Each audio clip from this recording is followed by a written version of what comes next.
So I wanted to do a quick unboxing or initial impression style video for the Sigma 24-70mm f2.8 DGDN art lens. That's a lot. I don't know what all of that means, but I guess it doesn't really matter. It's just a naming convention in the end.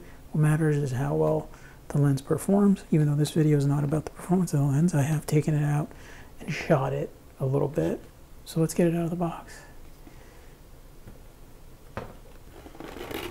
So it's just a plain cardboard box. It's white, minimal. They're not trying to overdo it. Sigma lenses are known to be pretty good for the price, and I don't care about any of the packaging really, as long as it works and it's well made. And so I've already taken this lens out. I've unpacked it. I made sure everything was cool, that I didn't need to return it. I got a new from Adorama. So inside we've got just a black pouch. I don't know anyone who's going to carry it around in this unless it's the only lens they're using, but if you're going to carry it around like this and you got a camera in a separate bag, why not just put them in the same bag and get a bag that can accommodate the camera and with the lens on it? Maybe you could repurpose this bag as a camera bag or an accessories bag or something. And the lens comes in this plastic cover. So right off the bat, the first thing I notice is it feels really sturdy. It's a pretty big lens. Yeah, the mount is kind of small, and then the lens really flares out. So this part between the zoom ring and the mount is definitely made of metal. The rest of it's plastic, and the zoom ring and the focusing ring have like a really nice rubber on them. It feels really premium. It feels really premium. It feels like it's well made. It feels sturdy. It's not weather sealed. This is not a weather sealed lens. The lens cap it's okay. It's a standard pinch lens cap. It's got a big, slightly curved front element on it. It does look like a beautiful piece of glass. It takes an 82mm filter thread, and it's a big, heavy lens. Heavier than Canon lenses of the same zoom range. And this is a pretty straightforward 24-70 zoom lens. This covers almost all the focal lengths that I would need for work or pretty much anything else. The only thing it's missing is something I'm going to use this guy right here for, which is a Mamiya 645 medium format lens, which I've adapted to the Leica. And I plan to shoot with it, and that'll be a separate video. But really the only thing it doesn't cover is really I guess more classic portrait focal lengths.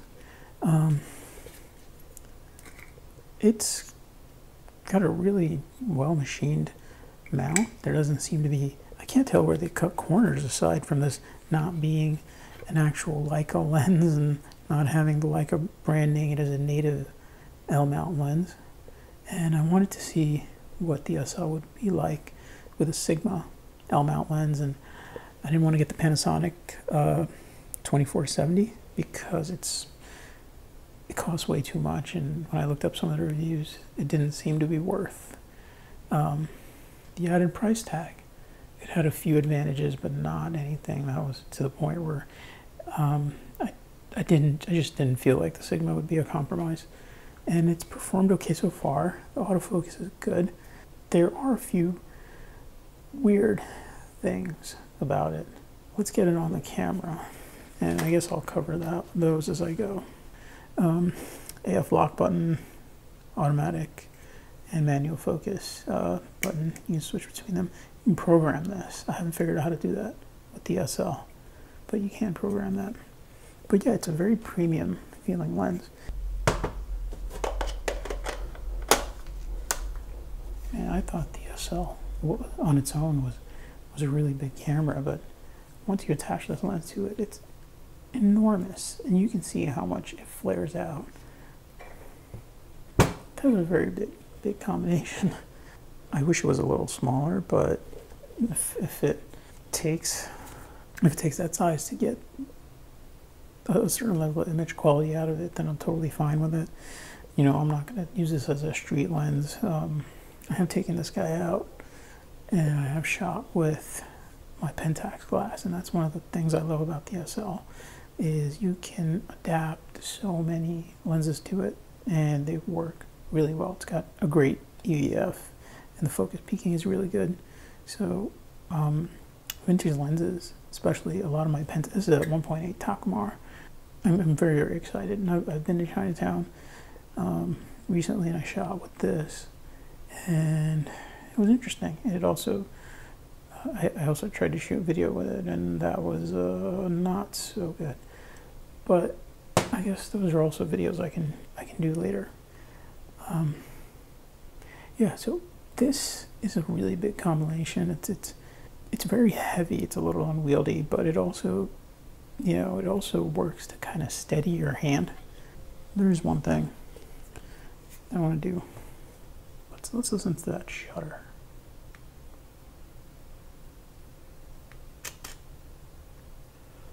So the shutter sound on this camera is really, really beautiful. So let's see if we can pick that up on the microphone.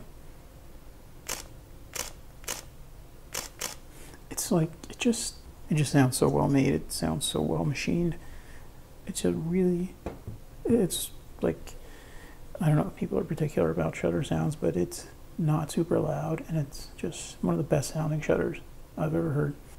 Like I was saying, I have shot this combo for work, and it worked out okay. There's some weird vignetting that goes on with this lens, especially at 28 millimeters, which it did concern me a little bit from when the light source is at certain angles. Yeah, but I mean, I guess if a Leica didn't have certain quirks, it wouldn't really be a Leica.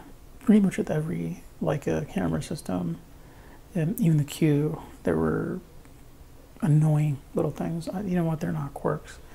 They're little compromises that you have to make when you're shooting with the Leica. It doesn't happen across all of them, but there's certain annoyances with every system. The Leica, it seems like there's more of them, but the shooting experience in the end is just so worth all the other stuff. And it's not really that much that you have to deal with. The Panasonic L lens profile in Lightroom actually seems to make things worse to a certain degree. I played around with it a little bit, but if you apply the Sony's version, then you tweak it a little bit. It's a decent compromise. It works out all right. Or you can just do all your own manual corrections. This is a big, heavy combination. This glass and the SL, it's huge and heavy, and it's heavier than a lot of DSLR and 24-70 lens combos out there. It really is, but I think so far it is kind of worth. It's kind of worth a little bit of a compromise you may be making, or if you feel like you're making a compromise. When it comes down to it, it's the shooting experience that matters, and I am really enjoying shooting this camera. I'm looking for excuses to use it.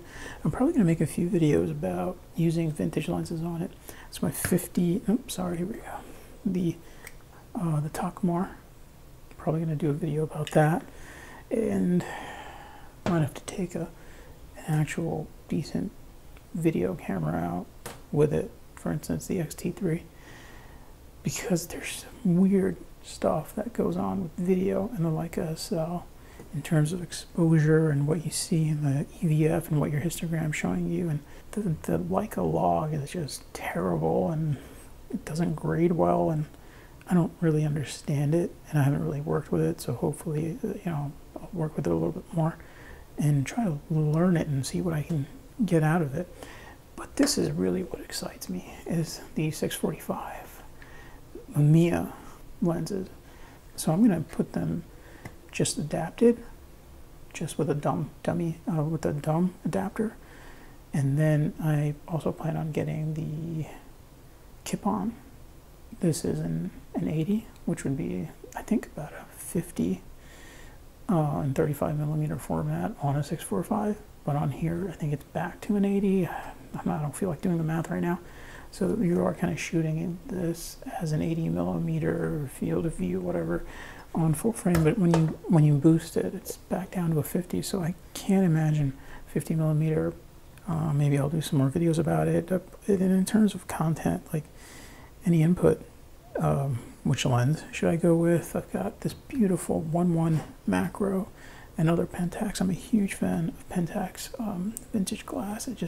I love it. I really, there's a lot of vintage lenses from Canon and Nikon that are really good, but there's something about, like, I don't know, I think I'm just a Pentax fan. I plan to do a lot with the SL system and some of the accessories and lenses and the shooting experience, and I plan to do a few videos like that.